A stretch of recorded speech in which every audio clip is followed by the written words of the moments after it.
AC പൊട്ടിത്തെറിച്ച് വീടിന് തീപിടിച്ചു. പോരുവഴി ഇടക്കാട് കഴിഞ്ഞ രാത്രിയിലായിരുന്നു സംഭവം. ഇടക്കാട് മുണ്ടക്കുളഞ്ഞി പള്ളിപ്പറമ്പിൽ ഡെന്നി സാമിന്റെ വീട്ടിലെ AC ആണ് പൊട്ടിത്തെറിച്ചത്. അപകട സമയത്ത് വീട്ടിൽ ആരും ഉണ്ടായിരുന്നില്ല. അതിനാൽ വൻ അപകടം ഒഴിവായി. വീട്ടിലുണ്ടായിരുന്ന കട്ടിൽ, 2 ജനൽ ചില്ലുകൾ അടക്കമുള്ളവ പൂർണ്ണമായും കത്തി നശിച്ചു. നാട്ടുകാർ തീ അണയ്ക്കാൻ ശ്രമിച്ചെങ്കിലും വിജയിച്ചില്ല. ശാസ്താംകോട്ടയിൽ നിന്നെത്തിയ ഫയർഫോഴ്സ് സംഘമാണ് തീ നിയന്ത്രണ വിധേയമാക്കിയത്. മിന്നലേറ്റാണ് തീപിടുത്തമുണ്ടായതെന്നാണ് സംശയിക്കുന്നത്. News desk press Malayalam. പവനേറുന്ന തങ്കമാണു നീ, ഒളിമായാത്ത തിങ്കളാണു നീ,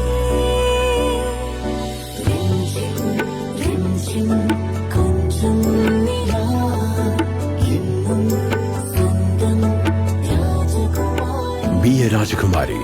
Rajakumari Gold and Diamonds. The trust of Travancore. രാജകുമാരി.